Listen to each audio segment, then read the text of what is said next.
माँ आदिशक्ति वेद माता और परम पूज्य गुरुदेव के श्री चरणों में सशत वंदन करते हुए आइए सज्जनों, परम पूज्य गुरुदेव की लेखनी से लिखे गए रामकृष्ण परमहंस के जीवन चरित्र को आत्मसात करते हैं।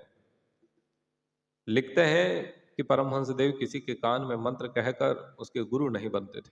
वे उपदेश करते थे, ईश्वर प्राप्ति का सरल मार्ग बतलाते थे, पर किसी को शिष्य बनाकर गुरु कहलाना उनको पसंद न था। अगर कोई उनको गुरु कहता तो वे कहते, कौन किसका गुरु है, एक ईश्वर ही सबका गुरु है। चंदा मामा जैसे तुम्हारा मामा है वैसे ही मेरा भी मामा है। यह स्पष्ट था कि वे किसी को बहला फुसलाकर अपने शिष्यों का दल तैयार करने की जरा भी इच्छा नहीं रखते। वैसे जो अपने मन से आकर्षित होकर अपने जीवन की परिस्थिति को सार्थक बनाने का उद्देश्य लेकर उनके निकट आता, उसके कल्याण की चेष्टा वह सदैव करते थे। वास्तव में महापुरुषों का, सच्चे गुरु का लक्षण भी यही है। वह परोक्ष रूप से ही अपने निकटवर्ती और दूरवर्ती सभी व्यक्तियों को आत्मोन्नति के मार्ग में अग्रसर होने में सहायता देते रहते।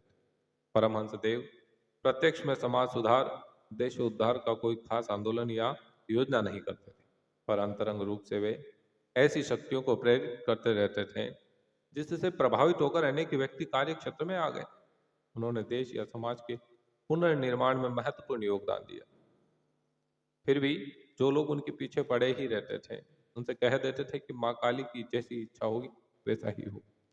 जो मनुष्य अपने भजन साधन में अपने को असमर्थ जानते, उनकी शरण में पड़े रहते, उनको सद्मार्ग पर चलने का उपदेश देकर अभयदान देते। जिसकी जैसी मनोवृत्ति होती उसे वे वैसा ही मार्गदर्शन करा। इसलिए उनके मनोभाव को समझना बड़ा कठिन था। अनेक शिष्यों को उनके द्वारा स्वप्न में गुरु मंत्र प्राप्त हुआ था। परमहंस देव अपने शिष्यों से संसार त्याग करने को नहीं कहते थे। वे कहा करते थे, संसार को छोड़कर कहाँ जाओगे। ग्रस्त को एक किला समझना चाहिए, किले में रहकर शत्रु से युद्ध करना चाहिए, और किले में रहकर शत्रु से लड़ाई करना बहुत सहज होता है, क्योंकि उसमें भोजन और गोला बारूद भरकर इकट्ठा किया होता है। पर यदि खुले मैदान में युद्ध करना हो तो वह ज्यादा समय नहीं चल सकता। इसलिए संसार में रहकर ही सांसारिक कार्य 4 आना भर और परमार्थिक कार्य 12 आना भर कर सकते हो, और ये करके ईश्वराधन करना चाहिए। संसार के ऊपर जब तक पूरा वैराग्य स्वतः उत्पन्न न हो तब तक उसका त्याग नहीं करना चाहिए, अन्यथा तुम्हारी वही गति होगी जैसी एक कोपिन के लिए एक साधु की हुई थी, जो चूहों से कोपिन को बचाने के लिए सर्वत्यागी से फिर पूरा संसारी बन गया। परमहंस देव संयोगवश अधपतित लोगों को अपनी सहनशीलता और परोपकार वृत्ति के द्वारा किस प्रकार ऊंचा उठा देते थे, इसका उदाहरण श्री गिरीश चंद्र घोष के उदाहरण से मिलता है। वे बंगला भाषा के बड़े प्रसिद्ध नाटककार और नाटक खेलने वाले थे।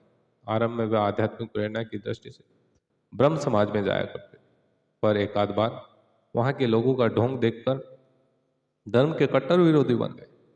फिर जब परमहंस देव से उनकी भेंट हुई तो पुनः अध्यात्म की ओर आकर्षित हुए। पर एक दिन जब परमहंस देव उनका नाटक देखने गए तो वे किसी बात पर इतना अधिक बिगड़ गए कि सबके सामने परमहंस देव को ऐसी कठोर बातें कही और बुरी से बुरी गालियां भी दी कि सुनने वाले स्तंभित रह गए। संभवतः उस समय वे मद के प्रभाव में थे। उस समय उनके अन्य भक्त बड़े गुस्सा में हो गए, पर वह स्वयं हंसते ही रहे और उसको शांत करके दक्षिणेश्वर चले गए। इस घटना से गिरीश बाबू की बड़ी बदनामी हो गई और वह लोगों को मुंह दिखाने में भी लज्जित होने लगे। जब यह समाचार परमहंस देव ने सुना तो उनको बड़ी दया आई।